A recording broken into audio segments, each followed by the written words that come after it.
Hello everyone and welcome to the Smashi Business Show. Today is Friday, August 15. Happy Independence Day to all the Indian listeners who are listening. It's the year 2025 and I am Abdul Majid Awan. And I'm Warid Ahmed, and we've got a packed show for you today. It's Friday. So first up, Saudi Arabia's HUMAIN is to launch its AI chat platform this August. And secondly, we're going to discuss the tycoon behind Sudan's largest conglomerate, and the U.S. has approved a possible $500 million rocket system sale to Bahrain. And finally, Dubai real estate has seen a record growth in the first half of this year, and we're going to tell you about it from Amira Sajwani's perspective. And the very first thing, very important thing, HUMAIN CEO Tariq Amin, yesterday he posted a LinkedIn post. Apparently he did an interview with a shirt business. But the main idea is that Saudi Arabia's PIF-backed AI company HUMAIN will launch its new HUMAIN chat. So after LA chat, after ChatGPT, after Grok, after Perplexity, after Claude, after so many things, finally we'll have HUMAIN chat. It's a platform which will be launched by the end of August 2025. That means at the end of this month. CEO Tariq Amin described the product as a bridge between human potential and AI's limitless possibilities, saying he used the platform to draft this LinkedIn announcement about the launch. HUMAIN was officially launched on May 12, 2025 by Crown Prince Mohammed bin Salman under the kingdom's $1 trillion public investment fund. Now positioned as a global AI leader, HUMAIN aims to integrate cutting-edge technology into everyday life while driving Saudi Arabia's ambitions to become a hub for artificial intelligence innovation. And the company has already secured partnerships with global tech giants including NVIDIA, AMD, Qualcomm, AWS, that's Amazon Web Services, Grok, the other one, GROQ1, Cisco, and Supermicro Data World. These collaborations aim to provide the computational infrastructure and advanced chip technology needed to power large-scale AI models and enhance HUMAIN's product ecosystem. HUMAIN Chat is expected to compete with leading generative AI platforms by offering context-aware conversational capabilities for both enterprise and personal use. Amin said the launch marks a major milestone in Saudi Arabia's effort to merge AI technology with practical, everyday applications for individuals and businesses alike. And the AI giant recently announced a $10 billion venture fund also targeting AI startups and global investments. This fund will back promising ventures worldwide, not only in Saudi Arabia, further expanding HUMAIN's influence in the sector and reinforcing Saudi Arabia's position in shaping the future of artificial intelligence on a global scale. Not MENA region, not Gulf, across the globe. Look, Majid, honestly, I know that you mentioned all the other AI chatbots that we have, ChatGPT, Perplexity, Claude AI, DeepSeek even. I know that there are so many, but with HUMAIN particularly, the reason why it actually really stands out is it's because it's for Arab communities. It's for Arabic communities. And as an Arab, like when you hear that there is a product for your people in your own mother tongue that is coming out of an Arabic country, you are for sure going to buy into this. You're gonna want to be a part of it, and especially with the fact that most of Saudi Arabia's population speaks Arabic. But it's not just Saudi Arabia; it's a lot of Arabic populations. Like, can you honestly believe that, like in my family, like in my entire household, the only people that know English are my father, me, and my sister, my mother, my aunts, my grandparents. Arabic. Nobody speaks English. Like, they know a couple of words and that's it. So, and this is not to make fun or anything. It's totally okay. The Arabic language is a beautiful language. But, it makes me happy to see that this is going to be a product that specifically accommodates to them. I know that ChatGPT does have Arabic. It has an Arabic version, I believe. But still, this is something created by the locals. Yeah. And again, I think Arabic is such a big language, because whenever I try to use my Arabic in a sentence or something with my friends here in the office or anywhere, the reaction or the feedback I get is, why are you speaking Arabic Fusha? And I was like, yeah, that's the only one available online to learn. I don't have access to Egyptian Arabic or Syrian Arabic separately. There is actually one, I think, account on Spotify. I was just Googling, I was like, let's listen to 10 minutes of Arabic every day in the morning. So I was looking at it. And there is like some accounts who teach you Arabic, it's Syrian dialect, Egyptian dialect. But again, they don't have big audiences because everyone wants to learn the Arabic, which everyone can understand. I think Arabic Fusha is the main one. It is. Which it's everyone the main Arabic out yeah. of Quran too. Yeah. And it's actually the kind of Arabic that Saudi Arabians speak. Oh yes. So this is why I'm even like more excited for the product. But like, you know, and by the way, like knowing Arabic, especially in this region, like I feel like sometimes people underestimate it. I remember I was having this conversation with an Arabic teacher. She's also my cousin. We have a lot of Arabic teachers in my family, and they were like, you know what, Ward?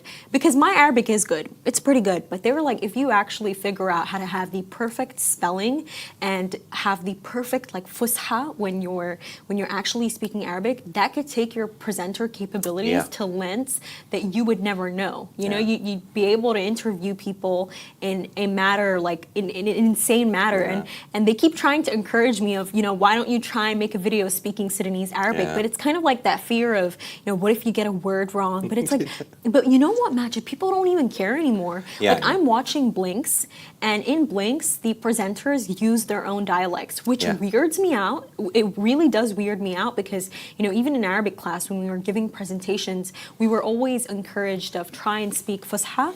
So to now, like this is a change that happened in the media. Presenters don't have to come in anymore and talk in this formal voice, whether in English or Arabic. You can talk in your own way, in your own style. You can, it's like the punctuation and the grammar is just going out of the way, and it's honestly, I'm not sure if it's a change that I love so much, but I think it's really good. Like I love watching Yazid's videos, his TikTok videos. Yeah, he does. Yeah, they're pretty good. I was reading something I think 2 days ago, and it's very interesting. Whatever you said, it randomly like lit a bulb in my brain. So you know Homo sapiens, all these classifications that biologists and psychologists make. Where are you going with this? Yeah, there is a new human, Homo digitalis. So I think Homo digitalis is us who lived and grew up in the digital age. It's basically simple as that.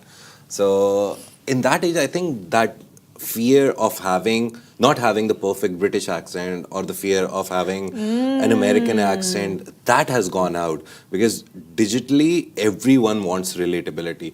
And I think the idea on Blinks is also that whoever you are, whatever personality you bring, we want that personality because that's relatable to a specific audience, and you get a bigger pool of audience that way. If you have a Syrian accent and some Syrian is watching it, he would enjoy it because relatability.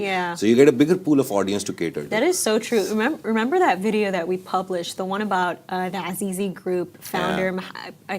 I remember in the comment section when he was talking about how when he made his first $16 million, he was crying and he went to pray.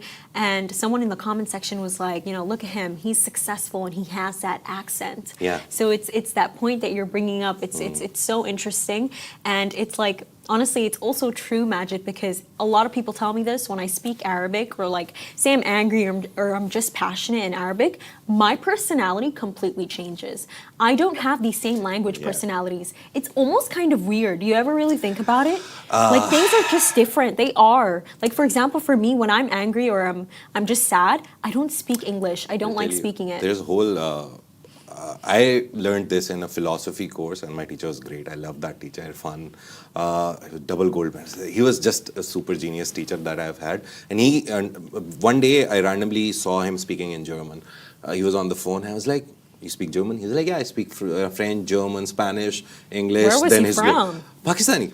Wow. Just a super guy like whose brain works a lot. And I was like, okay, languages. And then he came into the class and we started the lecture and he was like, today let's talk about languages. And I remember he gave us a very nice perspective. He said, there is a building. And I use this example in a lot of things. It's such a nice example. There's a building, it's white in the front and black in the back. So his idea was that all the languages, just think of them as people standing on one side of the building. So you ask an Arabic guy, he may see the building as black. You ask an English guy, he's looking from the front, it's white. Someone from the rooftop is like, oh no, it's blue. So languages give you so many perspectives. That is why I think the personality also, when I'm speaking in Urdu, which we also call Hindi, we've mixed both languages. They're very different, but there's a common language that we've developed, Indians and Pakistanis. So when I talk to Ujjwal, he's basically speaking Hindi, some form of Hindi, and I'm speaking some form of Urdu. Wow. But we understand each other. But again, when I'm speaking Urdu, I have a different, I am a different person because that language helped me learn certain ideas. And then in English, I learned certain ideas. So when you activate that part, you become that English person who has certain, I think, personality traits and everything. No, I just so think it makes sense. It's a power move. Like a lot of people who meet me, Majid, they usually think that I'm American, and then they start talking about me in Arabic. And saying really vile things, and I don't tell them. I don't tell them that I know Arabic. I just listen. I listen, and I'm like, okay, so you think that, and then I call my mom and I start speaking Arabic, and they shock on their face. It is honestly horrible, but that's what I use to read the room. So I think it's definitely a power move in the business world to have another language that you can communicate in. It does help you form relationships easier. And I'll give you an example, by the way. I don't know if you noticed this, but take a look at the PR world, specifically in Dubai, not just in Dubai, but the entire Gulf. Who is the PR world actually led by? If you take a look at where all these people are from, they're all Lebanese. They're all Lebanese, they're all Syrian, and what happens is if you're, say you're a Syrian person, you're a Lebanese person trying to draw a deal with them, immediately they will give you what you want. Why? Because you're from where they're from, you speak their language. So it definitely does benefit you. But HUMAIN, obviously, with the Arabic part that they will have, it's going to be great. I read a word, I think, usually we call large language models LLMs, right? Large language models. I was reading something in his post or something, the CEO, and they are now calling the Arabic large languages models alarm, Arabic large language models something. So they have coined a term. It will become like common soon enough because Arabic is one of the languages, one of the biggest, most vast languages in the world. And this is a good move. We will see a new LLM. Yes, we will. Better Arabic capabilities. But it's also good to discuss people who've been around for a while now. So we're going to tell you about the Sudanese tycoon billionaire who has built Sudan's largest conglomerate, Osama Daoud Abdellatif, chairperson of Daoud Group, has transformed a family engineering firm into Sudan's largest and most diversified conglomerate over nearly 5 decades. So Daoud Group now operates in agriculture, food production, automotive, engineering, real estate, education, and financial services with really famous brands such as Sagia Flour Mills, Blue Nile Dairy, and Nobu Pasta. And through Dal Food, I think Dal Food, right? Yeah. It's from Word's country, so I will ask her what the correct pronunciation is. But that through Dal Food Industries, Abdellatif modernized production and distribution for staples like flour, dairy, pasta, and sugar. Despite US sanctions, the group remains Sudan's official Coca-Cola bottler. His real estate arm, Al Sunood, developed Khartoum's commercial hub between the White and Blue Niles, delivering world-class infrastructure that reshaped the capital's business landscape. So in the automotive sector, DAL introduced global brands to Sudan for the first time, including Mitsubishi, Mercedes-Benz, and Kia to Sudan, boosting transport and engineering standards. And Abdellatif also founded basically one of the most famous schools that the elite go to, and it's Khartoum International Community School in 2004, a non-profit IB institution that it was there, to be honest with you, to attract Sudanese leaders and attract a diverse international student body. And I'll tell you something about that school, by the way. The amount of people who go to Stanford and Harvard from it's absolutely exceptional. Yeah. Nice. Internationally, Abdellatif chairs Invictus Investment Company, listed on the Abu Dhabi Securities Exchange. In 2022, Abu Dhabi's international holding company acquired a 20% stake in that. Headquartered in the UAE, Invictus trades wheat, maize, soy, sugar, oil, and flour in 50 markets across East Africa, North Africa, Asia, and Europe. And Abdellatif, and this one really does stand out to me, he also co-founded Africa Gulf Bank, partnered with International Holding Company, which is chaired by His Highness Sheikh Tahnoon, And, he also launched Air Arabia Sudan in 2022, and he expanded Invictus operations to Morocco, Mozambique, and Angola. Now, today, Dal employs over 10,000 people and indirectly supports 50,000 livelihoods in Sudan. It's so funny, imagine this. Just a while ago, this university student came to me and was like, hey, I just got accepted for an internship in Dal Group. Nice. By Osama Daoud. Is it safe for me to go? And I'm like, excuse me, this is not a good time. This is not a good time to be in Sudan as, the rapid support forces are everywhere, stealing everything and just threatening everyone. But, with this specific, billionaire, his story, it's so important to Sudan because, for example, I'm going to talk about the milk. In Sudan, we never actually had commercialized milk. You can never just go to the supermarket and buy milk. The normal way of life is that one of us would wake up in the morning. I remember during my summers in Sudan, my sweet summers that I miss, I would wake up in the morning. I'd be so excited to do it for some reason. I'd wake up, I'd get the metal pot, and I'd go outside. And the guy would come. Yeah, the milk guy would come and he would pour the fresh milk into the pot and I would take it inside. And the only time that any of us actually bought kabu was very small. Yeah. It could not feed a family of 16. Yeah. So we would not invest in it. But the only time we would buy kabu is when one of us just had an issue with fresh milk. You know how it is, Majid. If you're a Dubai kid, you're coming to visit your home country, you don't want to take milk and then see a speck of blood. I don't think that is not for everyone's sensitivities. I'm one of those people. I just liked carrying the pot, not drinking it. But point is that a lot of people would just, get their fresh milk from a cow. We didn't actually have commercialized pasta, milk. We couldn't just go to the supermarket and get things like that. This is the man who brought it to Sudan. He really nurtured the elite there. He brought them the best possible school. He gave us the opportunity to be able to drive a Mercedes in Sudan. Yeah. Somehow, even though we have U.S. sanctions imposed on us, we had Coca-Cola, right? And so this is why he's very important. Yeah, it's every country I've realized. The good thing is that he has a Abu Dhabi connection. Because we usually cover people from here, but it was a nice addition to know that there is someone so rich in Sudan. Because I think the problem... No, there's many actually. Yeah. The problem with our countries, the other Middle Eastern countries also, apart from UAE, Saudi Arabia, Qatar, Kuwait, Bahrain to an extent, that we don't get to see these stories because these stories are buried under, there's insurgency there, there's a conflict there, there's this there, there's that there. So even if you Google, right now, if you Google Gaza, you'll see pictures of destruction. You won't see the beautiful land banks or the rivers or all that. So all of this gets buried under so much of, this is happening, this is happening. Exactly same with Sudan. There's so much happening right now that you don't know about these people who are actually doing a lot good.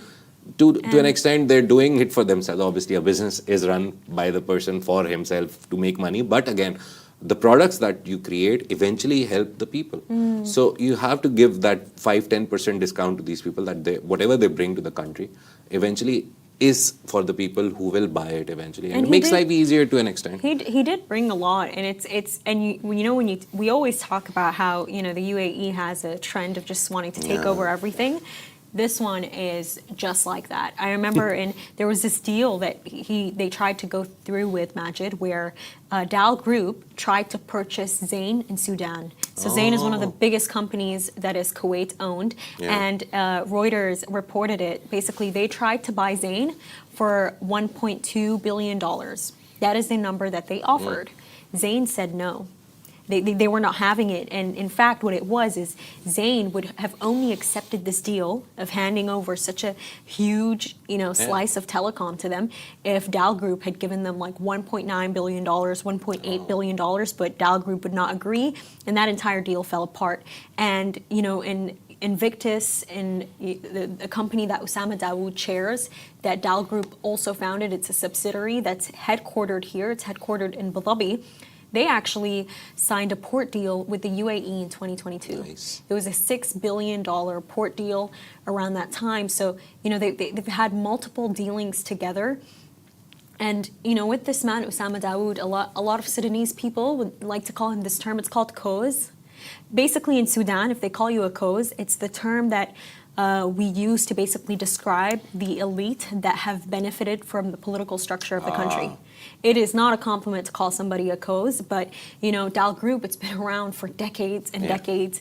He's been doing this for a while, and he's one of the few people in Sudan whose business is still operating and running and doing really great. And just to give you guys a bit more context about Sudan, I was telling Majid this, but obviously with the rapid support forces who've taken over the entire country, what essentially happened to a lot of people, to my family, is that they had to leave the country. They had to pack up and they had to go. But for the people who packed up and went, they have stolen everything in our homes. They've quite literally stolen the tiles of our homes, the spoons, the forks, the toasters, everything. The ovens, the ACs. Like, you would think it would just be gold and money, but no, the beds, quite literally everything in our homes are empty. This is the kind of state that the country is in. Like, I even heard a story yesterday where a friend of ours, she was in Sudan, she went to the souk and she went to buy things, and she said that a group of 4 ladies cornered her, beat her up, and took her money and just went. Women would have never done something like that in Sudan before, so this is the kind of economic state Sudan is in. There's a lot of starvation.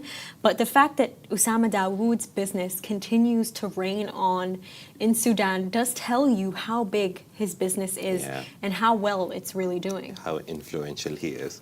And there's another story. It's on the country levels, but the US State Department has approved a potential $500 million sale of M142 high mobility artillery rocket systems, or HIMARS, to Bahrain. The Pentagon confirmed Congress has been formally notified. The package aims to enhance Bahrain's defense capabilities and strengthen its partnership with the United States. So Bahrain's request includes 4 HIMARS launchers, 3 international field artillery tactical data systems, rocket pods, resupply vehicles, GPS receivers, simulators, and communications gear. Bear with me with this. And it also covers spare parts, training, and full logistical and technical support to ensure operational readiness of the advanced artillery system. And Lockheed Martin will be the principal contractor for the deal, with no offset agreements currently in place. US military and contractor personnel are set to assist Bahrain for 4 months, focusing on system setup, operator training, and maintenance support to ensure smooth integration into the country's defense forces. So the main U.S. military installation in Bahrain, the Naval Support Activity Bahrain Base, which is hosting the U.S.'s Navy's 5th Fleet. Now, this base, I found out it plays such a significant role because according to Al Jazeera, it contributes to around $150 million annually to Bahrain's economy. Now, the reason why this number is important, because I know that, during the time where the Iran-Israel conflict was going on, a lot of people asked, like, why are there U.S. bases here? Why is it, why would they house these bases? This is the reason. It does contribute to the economy. Yeah, and the U.S. remains one of the Middle East's top arms suppliers, with past major deals including $142 billion with Saudi Arabia, $1.4 billion with the UAE, and nearly $12 billion in sales to Israel. Obviously, that one we know, all of us. And that's during the Trump administration. This latest approval signals ongoing deep defense ties with Bahrain. Look, honestly, I don't think it's a bad deal to have at all. And, when you compare the numbers to how much, the U.S. is providing Israel, it nowhere even compares. Even compares whatsoever. I think this will definitely... And the funny part is that with Israel, they have like long-term contracts.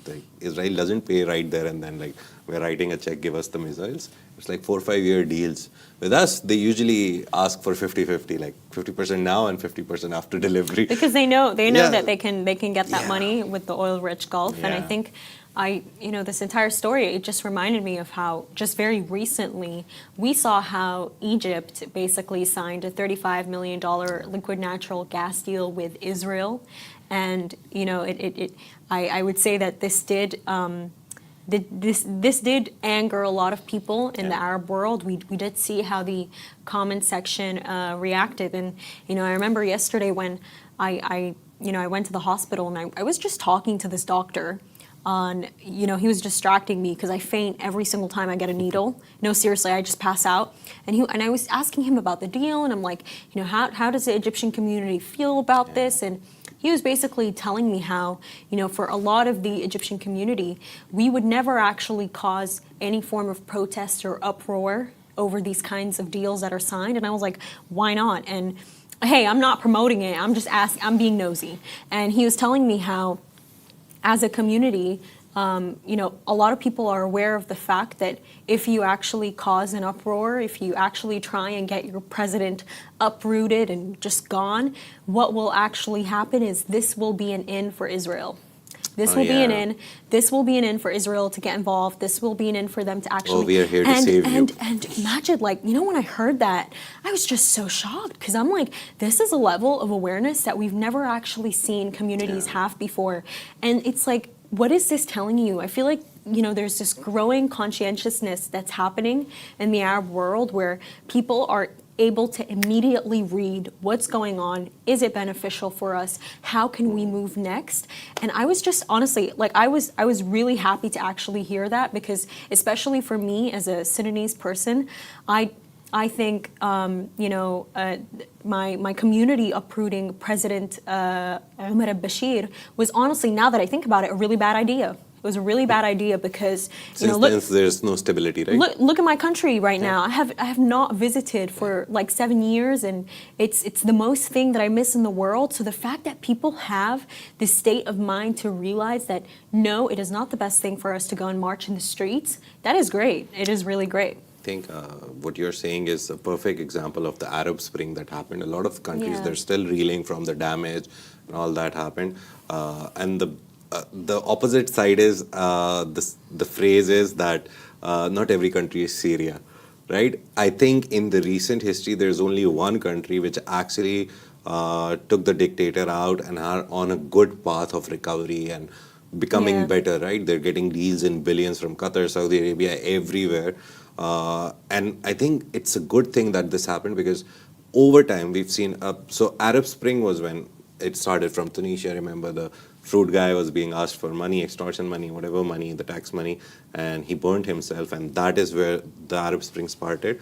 There's a very famous term which a lot of people don't know. I remember Guardian coined it, and I read it because I was giving a presentation on Arab Spring. It's called Arab Winter. So Arab Spring was actually followed by Arab Winter, where all the countries which uprooted their Gaddafi and all those people, they actually went into a worse state which they were under those dictators. So it's sad to see that over history, the lesson, if you want to learn a lesson from history, it's that don't do that. It never works out. But Syria came and changed the narrative in the last decade at least, that you can do that, but you need a lot of support from the community that you're part of. I will not make a decision on Syria yet. No, at least from the optics perspective, they're doing really great right now. Obviously, I've never been to Syria. I just watched yesterday. They have this really big summit, this business summit. I have to ask Marwa because Marwa is from Syria. She travels there. I will ask her, on ground, has anything changed? I believe her brother is a journalist in Syria, actually. Nice. I believe in Al Jazeera, and that's how I found out about the conference. She posted the video, and it was a really nice video. Yeah, but we'll ask her. She's our Syria expert now. But she recently went, I think, also. Yeah. But we can ask her, this is the on-ground perspective that we can get for you. And it's not going to be a lot political. It's going to be how are things now? Is the bread getting cheaper? Are the eggs the same price? The basic things, right? But just to add into the topic of Egypt, just to defend El-Sisi a little bit, just a while ago we saw how Egypt was actually the country. It was President El-Sisi that actually came and said, "Listen, Qatar, Kuwait, Oman, Jordan, I need you guys to come over. Let's have a meeting. Even the UAE, let's have a meeting. Let's set up a reconstruction plan for Gaza." I believe that this was around the time where there was a ceasefire, and they basically signed this I'm not sure if they signed it actually. It was this $53 billion reconstruction plan they came up with for Gaza, and it was supposed to go on in like 3 phases, and it now like we don't even hear about it. You know, it made headlines. It did really well. In fact, Majid, the story I checked it has 2 million views, and now like no mention. No and mention. you know, we're seeing how, you know, he took a U-turn. He signed the $35 billion LNG deal. So I'm like, what is going on here? I won't take the name of our colleague, but I asked like 2 Egyptian people that, Yeah. what is this? And they're like, it's not a new thing. It's from the start. It's from the very beginning. They've been importing gas and LNG. Yeah. As they're dependent on that. And I was like, so now, like, but they're like, it's a thing that we do because we have to, because we don't have it, and the best rate that we get is from there. So it's like, it's a necessary evil that we have to live with. I was like, okay, makes sense. As long as it makes any, again, I always talk about the people at the lowest strata, at the lowest bottom, the normal day, everyday people. As long as that gas makes their life easy, it puts gas in their stove so they can cook food and all that. Politically, we have the biggest difference. It's a 180-degree difference with Israel, because whatever they're doing is the worst thing that has ever happened in the history of humanity, what they're doing in Gaza. Now they have a whole takeover plan and all of that. Everyone says it's wrong. UN says it's wrong. I don't know what UN is for. They just say things. Nothing happens when they say things. But again, Egyptian people actually need that gas. So I don't know. It's a very complicated thing to have even a comment on, or even have an opinion on, because I am not in Egypt. I live in a country, thankfully, now where I don't have to even think before opening my stove to see if there is gas, or like turning on the electricity and thinking if the bulb will light up, It's or a privilege. opening the tap. It's a privilege, and not everyone People has it. there, they have to think about it. So yeah, it's very complicated. But yeah, let's come back to some positive stories. And Amira Sajwani, the DAMAC MD, has said really nice things about the Dubai property sector. And she said that it has enjoyed an exceptional start to 2025. And she credited the market's performance to its resilience and global appeal with further growth expected from the upcoming Etihad Rail. It was very interesting to see her commenting on Etihad Rail. I didn't expect that. Yeah, which is due to launch in 2026. Now, Amira Sajwani noted that in just the first 6 months of 2025, Dubai recorded over 400 billion dirhams in real estate transactions, a 25% rise compared to the same period in 2024. The total covered more than 100,000 individual property deals. And investor participation also surged, with close to 95,000 individuals investing in Dubai real estate in the first year. That's nearly 100,000 people. And of these, 59,000 were first-time buyers. So I think the DLD plan to have first-time buyers buy their home is working also. That represents 22% increase over first half figures from the previous years. Sajwani said these figures demonstrate the enduring strength and attractiveness of Dubai's property market. These numbers speak volumes about the strength, resilience, and global appeal of our emirate. And lastly, the managing director added that the Etihad Rail project, set to connect the UAE's key cities by 2026, will further enhance accessibility, boost real estate demand, and attract new waves of domestic and international investors to Dubai. And that's a very nice comment coming from one of the people who are one of the largest developers, constructors. True, and she is also the daughter of the DAMAC billionaire himself, Hussein Sajwani. Yeah. Honestly, whenever, like I have to admit, whenever I see, his children coming up, Ali Sajwani, who's a managing director of DAMAC Properties, I see Amira Sajwani coming up, and she doesn't just work for her father for DAMAC. She also has her own company called Pripco, where she's a CEO and the founder. But when you take a look at their story, and I say this in in the most relatable sense possible. It is so nice to actually see that a billionaire has raised his children to, have their own independence, to be really intelligent, to build their own successful businesses, and actually have a lasting legacy. Yeah. And we don't see that everywhere. Yeah. I know that it's a stereotype, but it's such a real stereotype. You meet a lot of billionaires' kids who, they don't know what's going on. They don't know how to. My father makes money. I don't know what he does. I'm good. Honestly, it's so disappointing, but I've seen from my own community, the sons, daughters of billionaires who, yes, they still have wealth, Majid, even after the war in Sudan, but they're not doing anything and they're not working like me. Yeah. They're not in a full-time job. They're just at home. And it's like, come on, guys, wealth, money can go like this. It can go poof. It can be gone.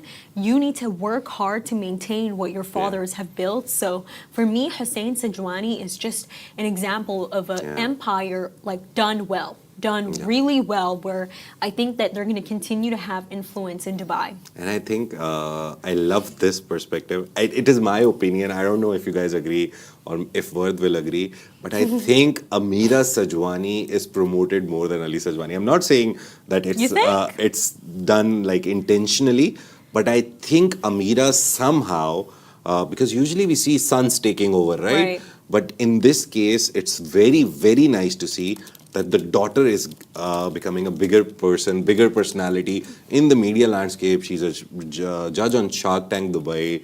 I think the third season is also coming. She's one of the core judges. There's 3 and she's one of the core judges. And then Pripco is one of another things. It's a whole business. And she's also working on the DAMAC. So the way she handles all of that is really, really interesting. And I think she deserves a little bit 1% more spotlight because the work she's putting in. I do, right? by the way, I do agree with you, but I don't think it's because of the media. Yeah, it's not intentional. I think it's because of her. Yeah. I think it's because of her, and she is a personality. If she's in the room, you'll know that she is there. Yeah. More woman and. No, I'm just searching something up because what you actually brought up, Majid, it's so good because if you're actually taking a look at it right now, women are actually rising more in leadership roles, more so than men. I remember in the Financial Times, they actually wrote about this where I'm not sure if the Middle East was a part of it, but what they basically said is that, younger women are, more in, I have the specific stat. Yeah. Basically, businesses with women, I'm not finding the specific number. You know what, I'm just going to leave it. But basically, the Financial Times, they wrote this piece where they said that women right now, they're getting into employment more so than men are. Yeah, roles are shifting. Nice. They are shifting. They're more motivated. And it's like when you take a look at it, it's like what's causing this shift in society where you're seeing that so many women are doing better than men. Honestly, is it not surprising you? No, I am. Really? Why not? See, there was a time when men ruled the corporate. They still do, to be honest. If you look at numbers, plain numbers, even now you have more CEOs globally, Middle East, everything. But I think in this region specifically, they were always told that, your women stay at home, you don't let them work, and this and that. And then Saudi Arabia, Crown Prince Mohammed bin Salman happened. In the UAE, the leadership knew that they want the female participation in the workforce, in corporate jobs, in C-suite level jobs. They have a rule, I think. I don't remember it exactly word by word, but I know they have a rule that you need to have 1 woman at least in the board of directors now. So that is there. So I think in this region, I won't talk about globally. I don't know. Globally, they're even removing DEI. So I don't know what they're trying to do. But in this region, there's a very big, strong push for women to go into those roles. And that is why I think they're prospering and they're outshining the guys because they are good at managing things. Even in Saudi 100%. Arabia, remember that stat that came out that we discussed of how there's more women in computer science than men AI also, in Saudi Arabia, and I was just really shocked. I even just, I just found a stat, but it's basically saying that the rate of employed men is declining. In July 2025, the unemployment rate for men was 4.4%. Which was slightly higher than the 4.1% rate for women.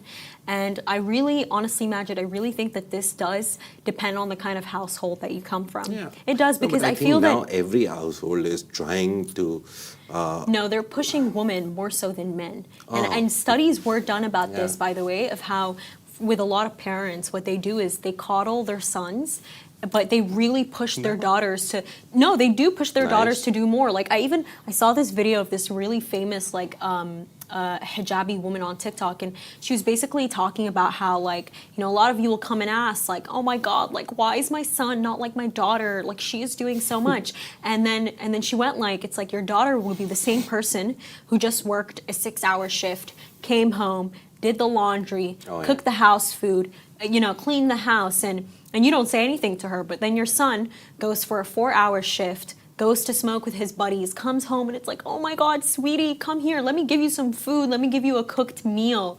And Yeah. I think that this is the cause. I truly do think that this is the cause. And I do hope that it's something that does shift, because yeah, I do hope so. Sorry It about that will. rant, guys. And that's a wrap for today, everyone. Thank you so much for tuning into the Smashy Business Show. I hope you enjoyed this Friday segment. Make sure to follow us across all social media channels at Smashy Business and stay ahead with our daily newsletter. You'll find the subscription link in the description. This has been a Smashi Business Show, a Smashi Business production, part of the Augustus Media Podcast Network. A big shout out to our 2.5 million monthly listeners across all platforms. You make this possible. If you're one of them, we appreciate you. Love in 10, the anniversary of the biggest brand, Love in Dubai, is coming soon. We will have a lot of news coming out. There's a lot of surprises for you. So yeah, tune into Love in Dubai to see what's happening, what are we celebrating. And thank you so much. And we have the Smashy Sports Show today as well. It's at 12 UAE time. So yeah, tune in for that to know what's happening in the world of Mohamed Salah, Cristiano Ronaldo, and all the Arabic footballers and other sports players. Have a great day. Bye-bye.